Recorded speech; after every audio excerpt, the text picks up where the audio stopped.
Welcome back. Australia is one of the world's great meat producers. We produce clean, green, high-quality cuts of lamb, pork and beef. But meat is fast becoming unaffordable for average Australians. Foreign markets are gobbling up all of our prime meat and pushing up prices here. We're warned the Sunday roast could cost as much as $60. Linda Kincaid has more. Lamb prices are at record highs, probably record beef prices at the moment as well. Some of our best cuts of meat are going overseas. As prices skyrocket, our Aussie love affair with meat is being tested. Are customers complaining? Well, yes, they are. It's getting into the ridiculous areas now. We know we're starting to get consumer backlash. It's feared the weekly lamb roast will be the first to get the chop. People are looking for alternative, cheaper cuts now.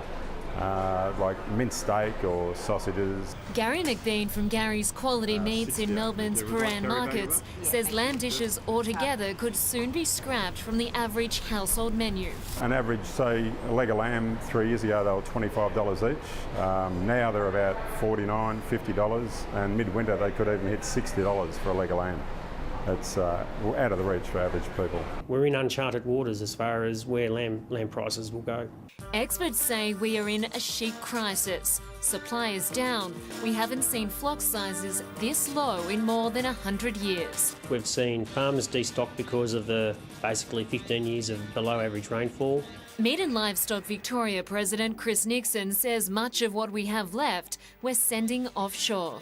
The lamb flock is primarily exported to America. There are probably 65 countries around the world where we export lamb to. Japan, Europe, they're all countries, high-valued countries, even Russia. It's not just lamb. Droughts, natural disasters and soaring feed costs are also driving up retail beef and pork prices. Yeah, it's only a good news story as far as farmers are concerned. Australia and New Zealand are the world's largest suppliers of lamb, and while stock is diminishing here and prices are rising, we're shipping off the best cuts to America, Asia and the Middle East.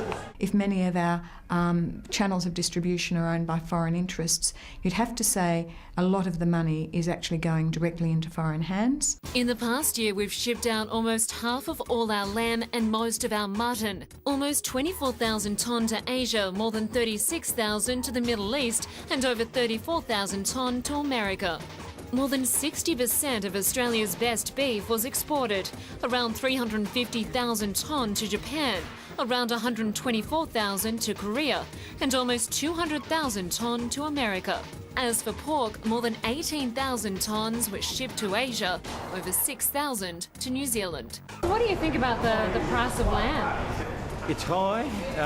We have to have some boom times occasionally, but our costs are very high. Joe Miles is a lamb producer. His stock sold at abattoirs and auctions. We're looking forward to getting $150, $160 per head for the lambs.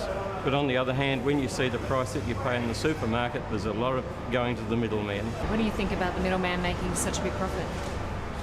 It's out of our control, unfortunately. We have to take what we're given at the farm gate. The channels of distribution are not owned by Australians, and our farmers continue to be the ones who suffer. Ausbuy Chief Executive Lynn Wilkinson represents Australian-owned and made producers.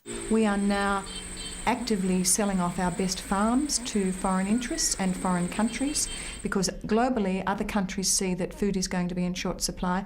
What we're doing is totally undermining our capacity to feed ourselves. We are now, with these incredibly high prices, getting a real clear market signal that restocking is occurring. In the last few months, as prices have risen, domestic sales have dropped. Especially over the last 3 months, our sales have come right back on lamb, probably 30%, 30 to 40%. Until there's more supply, meat will continue its steady climb. Everything's going up at the moment, so yeah, it's really it's taking its toll, I think. It's another great Australian carve-up. That was Linda Kincaid reporting. This is Today Tonight. We'll be right back. Coming up, the biggest crackdown on welfare fraud ever. If you rip off Centrelink, you will be caught. See the biggest cons, the most outrageous cheats.